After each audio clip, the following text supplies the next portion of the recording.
बिस्मिल्लाहिर्रहमानिर्रहीम। अस्सलाम वालेकुम स्टूडेंट, आज हम क्वांटम मैकेनिक्स में बात करेंगे quantum properties of A particle in one dimensional periodic well. अगर कोई पार्टिकल किसी पीरियोडिक पोटेंशियल में मौजूद हो, हम वन डायमेंशन की बात करेंगे तो इसके लिए जो श्रोडिंगर इक्वेशन है इसको कैसे सॉल्व करते हैं, इसकी एनर्जी और वेव फंक्शन को कैसे हासिल किया जाता है। ठीक है, अच्छा जी, जो पीरियोडिक पोटेंशियल होता है, देखिए आप लोगों ने देखा होगा जो क्रिस्टल्स होते हैं, क्रिस्टल्स, तो उसमें जो एटम्स होते हैं वो एक पीरियोडिक तरीके से अरेंज होते हैं। ठीक है, वन डायमेंशन में, टू डायमेंशन में या थ्री डायमेंशन में। देखिए यहाँ जिस तरह यहाँ पे दिखाया गया है, यहाँ पे अगर आप देखें तो यहाँ पे जो क्रिस्टल है उनके जो एटम है वन डायमेंशन में अरेंज है। देखिए एक एटम है, ये दूसरा एटम है, ये एक तीसरा एटम है। ठीक है, तो ये एक पीरियोडिक तरीके से अरेंज है वन डायमेंशन में। Let's say along x axis हम बात कर रहे हैं। ठीक है, तो इनका जो पोटेंशियल है, अगर हम वर्टिकल एक्सिस पे पोटेंशियल ले लें तो देखिए इनका जो पोटेंशियल है ये इस तरह का पोटेंशियल है कि एटम के करीब जो है, एटम के करीब जो पोटेंशियल है इसकी वैल्यू बढ़ जाती है, क्योंकि यहाँ पे जो इलेक्ट्रॉन पे न्यूक्लियस का फोर्स है या दूसरे प्रोटॉनों का जो फोर्स है वो मैक्सिमम होता है, और जैसे जैसे हम एटम से दूर हो जाते हैं तो पोटेंशियल जो है वो कम होता जाता है। फिर जब हम एक और एटम के करीब चले जाते हैं तो पोटेंशियल फिर से बढ़ने लगता है। तो ये एक पीरियोडिक पोटेंशियल है। देखिए इस सब की जो शेप है वो एक जैसी है।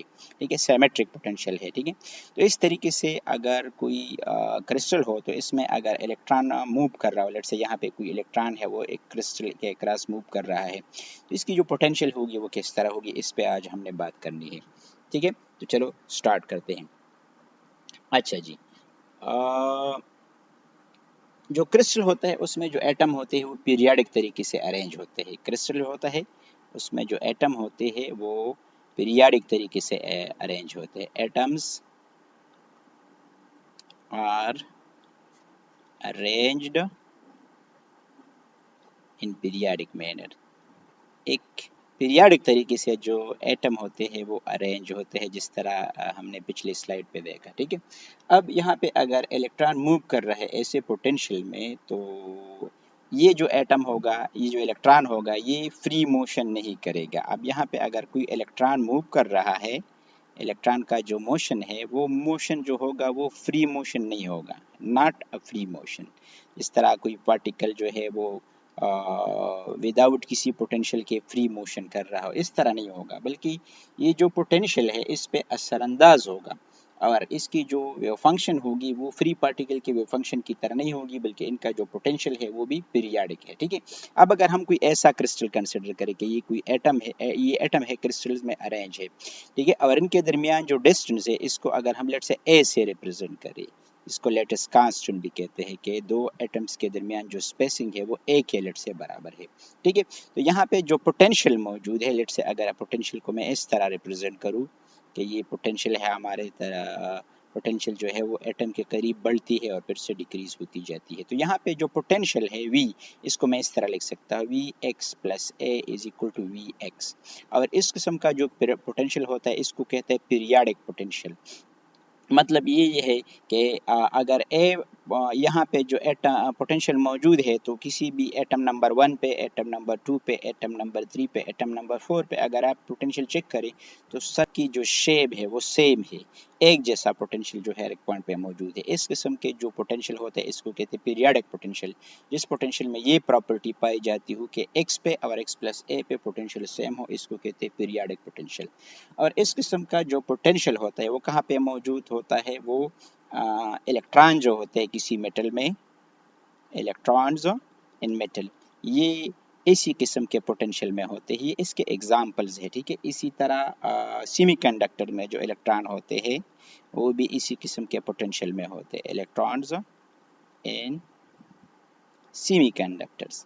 तो सेमीकंडक्टर्स में या मेटल्स में जो इलेक्ट्रॉन होते हैं या नैनो स्ट्रक्चर्स में जो इलेक्ट्रॉन होते हैं, इस किस्म के वो पीरियोडिक पोटेंशियल में होते हैं। ठीक है, ये इसके फिजिकल एग्जांपल है। तो इस किस्म का जो पोटेंशियल होता है इसको कैसे हम स्टडी करेंगे, वहाँ पे जो श्रोडिंगर इक्वेशन होता है इसकी बिहेवियर क्या होगी, इस पे आज हमने बात करनी है। ठीक है, तो जो क्वांटम बिहेवियर इनका होता है, ऐसे पोटेंशियल में इनका जो क्वांटम बिहेवियर होता है इस इलेक्ट्रॉन का, इस पीरियोडिक पोटेंशियल में वो किस तरह का होगा, of electron, quantum behaviour of electron in this potential क्या होगा, उससे हम क्या मतलब क्या कुछ हासिल कर सकते हैं, क्या नॉलेज हमें मिलता है, तो हमें ये चीज़ें हमें मिलती है। इलेक्ट्रिकल कंडक्टिविटी हम इसके बारे में बात कर सकते हैं कि हमें जो इलेक्ट्रिकल कंडक्टिविटी है वो हम कैलकुलेट कर सकते हैं। दूसरी जो एनर्जी बैंड गैप्स होते हैं, बैंड गैप्स जो होते हैं उसके बारे में हम बात कर सकते हैं, ठीक है, यानी फॉरबिडन एनर्जी गैप, ठीक है, इस तरह मतलब वैलेंस बैंड, कंडक्शन बैंड, इसके हवाले से हम बात कर सकते हैं, ठीक है। और एनर्जी जो बैंड्स होते हैं इसके हवाले से हम बात कर सकते हैं, एनर्जी बैंड्स के हवाले से, ठीक है, एनर्जी बैंड्स, ठीक है, कंडक्शन बैंड, वैलेंस बैंड, इसके हवाले से। मतलब जो बैंड का नॉलेज है वो हमें कहाँ से मिलता है, जब किसी भी क्रिस्टल में पीरियोडिक स्ट्रक्चर जहाँ पे मौजूद हो वहाँ इसको जब हम स्टडी करते हैं तो हम ये भी बता सकते हैं कि इसकी इलेक्ट्रिकल कंडक्टिविटी क्या है, बैंड गैप्स क्या है, एनर्जी बैंड्स क्या है, और यहाँ पे हम ये भी बता सकते हैं कि कौन से मटेरियल जो है वो इंसुलेटर होंगे और कौन से मटेरियल जो है वो सेमी कंडक्टर बिहेवियर अपनाएंगे। इसके बारे में जो नॉलेज है वो हम हासिल कर सकते हैं इस बेस पे, अगर हम किसी पीरियोडिक क्रिस्टल के स्ट्रक्चर को स्टडी करते हैं, ठीक है। अब क्वेश्चन ये पैदा होता है कि यहाँ पे जो श्रोडिंगर वेव इक्वेशन है उसको कैसे सॉल्व किया जाए। श्रोडिंगर वेव इक्वेशन, इसको हम कैसे सॉल्व कर सकते हैं किसी पीरियोडिक क्रिस्टल के लिए, ठीक है, क्योंकि कांस्टेंट पोटेंशियल के लिए या जीरो पोटेंशियल के लिए ऑलरेडी हमने इसको स्टडी किया हुआ है।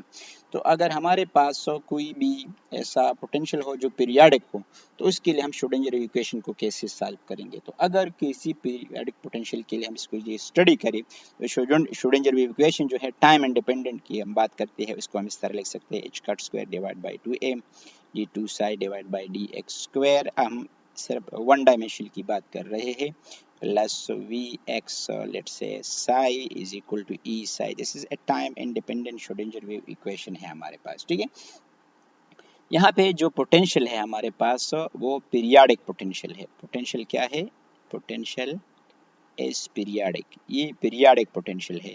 तो अगर पीरियोडिक पोटेंशियल हो तो इसको हम इस तरह लिख सकते हैं, v x plus a is equal to v upon x, इस तरह हम इसको लिख सकते हैं, ठीक है। अब जो क्रिस्टल होगा वो साइमेट्रिक होगा, मतलब अगर ए लेट्स से एक्स पोजीशन पे अगर कोई एटम मौजूद है तो यहाँ पे जिस तरह का पोटेंशियल होगा तो ए पॉइंट पे जो पोटेंशियल मौजूद है वो भी इसी तरह होगा, और ये पोटेंशियल इसी तरह है तो ये पोटेंशियल भी इसी तरह का पोटेंशियल होगा, ठीक है।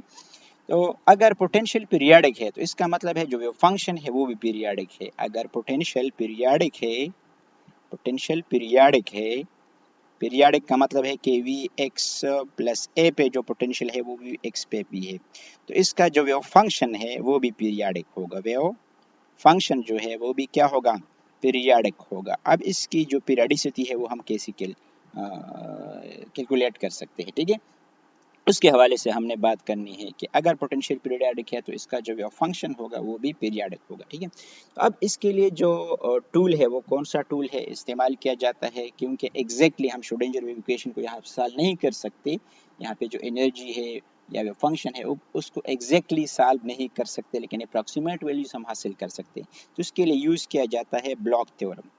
ब्लॉक थ्योरम, ब्लॉक थ्योरम हमें हेल्प करता है कि अगर आपके पास कोई ऐसा क्रिस्टल हो जिसका पोटेंशियल जो है वो पीरियोडिक हो, ठीक है, तो इसका जो फंक्शन होगा वो भी पीरियोडिक होगा, और उसको आप किस तरह कैलकुलेट कर सकते हैं।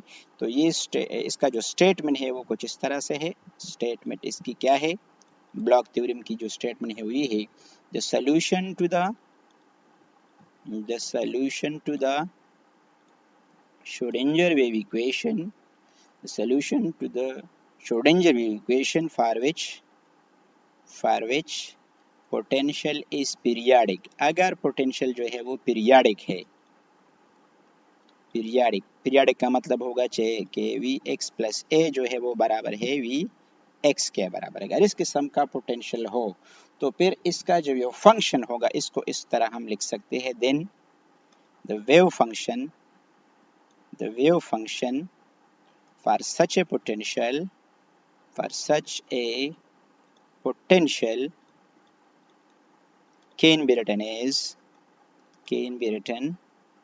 as यानी इसका जो फंक्शन होगा वो पीरियोडिक होगा, और इसको हम किस तरह लिख सकते हैं, इस तरह लिख सकते हैं, psi k x is equal to u k x e to the power i k x.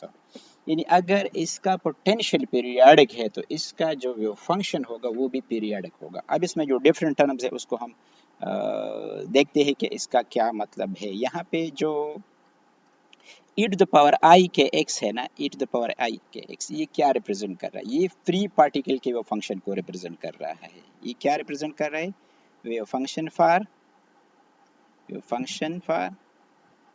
Free particle, या फ्री पार्टिकल के जो प्लेन वेव होता है उसको रिप्रेजेंट कर रहा है। इसको आप प्लेन वेव भी लिख सकते हैं। प्लेन वेव के लिए जो वेव फंक्शन होता है इसको हम इस तरह लिख सकते हैं, ई to the power i k x, free particle के लिए वेव फंक्शन है। और इसके साथ जो दूसरा टर्म है, ये तो इस टर्म की बात, जो दूसरा टर्म है हमारे पास यू के एक्स, इसका मतलब क्या है? इसका मतलब ये है कि ये जो वेव फंक्शन है इसमें भी एक पीरियडिसिटी मौजूद है और ये पीरियडिकली फ्लक्चुएट कर रहा है, या ये पीरियडिक फंक्शन जो है इसको सेटिस्फाई कर रहा है। सेटिस्फाइंग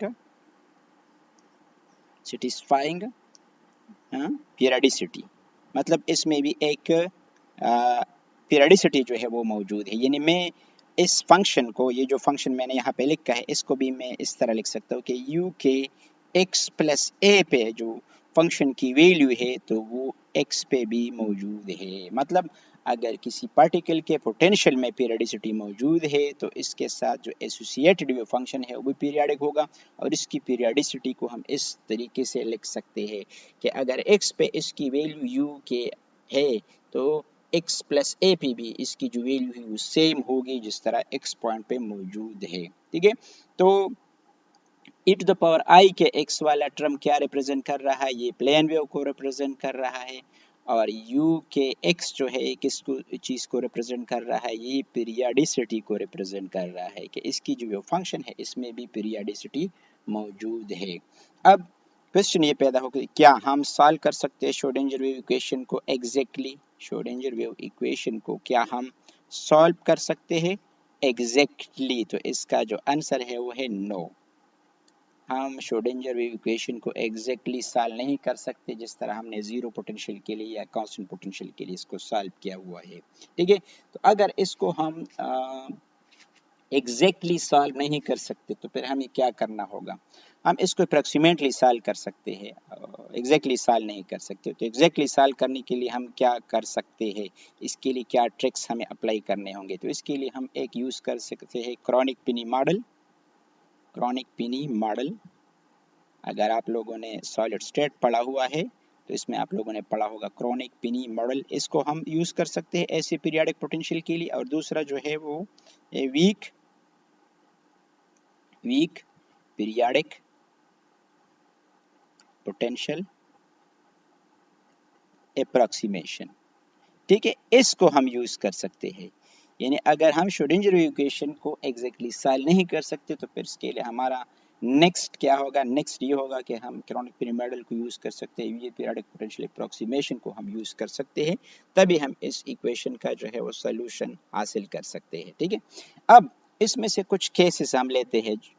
अगर हम इस प्रॉब्लम को सिंप्लीफाई करना चाहते हैं तो इसके लिए हमें क्या करना होगा? तो इसमें से एक केस है कि फ्री इलेक्ट्रॉन के लिए हमें क्या करना होगा? इलेक्ट्रॉन फ्री है बिल्कुल, यानी फ्री इलेक्ट्रॉन का मतलब है कि पोटेंशियल बिल्कुल जीरो हो, तो इसके लिए क्या होगा? ये अप्रोक्सीमेशन है। ठीक है, इसके लिए हम क्या कर सकते हैं? तो फिर आपको पता है श्रोडिंगर इक्वेशन को हम इस तरह लिख सकते हैं, square square divide by 2m d2 psi divide by dx square is equal to e psi।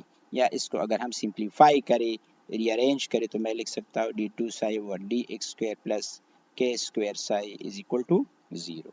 और k क्या है हमारे पास? k है 2me divide by h cut square root, ये k के बराबर है। ठीक है, तो ये इक्वेशन जो है ये एक सेकंड ऑर्डर डिफरेंशियल इक्वेशन है, ऑक्सिलरी इक्वेशन है। और इसका जो सोल्यूशन है इसको हम इस तरह लिख सकते हैं कि साई के एक्स की जो वैल्यू है वो बराबर है A e to the power i k x plus B e to the power minus i k x के बराबर है। ठीक है, और ये जो सोल्यूशन है ऑसिलेटरी सोल्यूशन है या साइनोसॉइडल सोल्यूशन है, मतलब जो फंक्शन है वो ऑसिलेट करेगी एक्स के साथ साथ। जैसे हम आगे बढ़ते हैं तो ये क्रिस्टल में जो फंक्शन होगा ये ऑसिलेट करती रहेगी।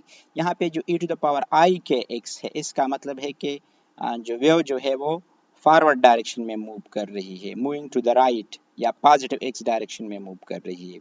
और e to the power minus i k x का मतलब होगा कि जो रिफ्लेक्टेड वेव है ये उसको रिप्रेजेंट कर रही है। ठीक है, तो ये दो टर्म है और ए और बी, और हमारे पास क्या है, एम्पलीट्यूड है।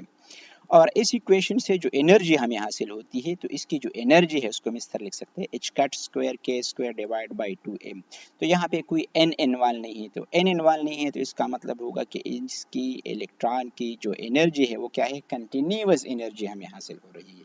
ठीक है, अगर हम कंसिडर करें कि इलेक्ट्रॉन बिल्कुल फ्री है, क्योंकि एक्चुअली ऐसा है नहीं, तो फिर इसका जो फंक्शन है वो ऑसिलेटरी है और इस इलेक्ट्रॉन की जो एनर्जी है वो कंटिन्यूअस एनर्जी है। ठीक है, इसमें जो एनर्जीज है वो क्वांटाइज नहीं होगी। तो ये केस नंबर 1 था।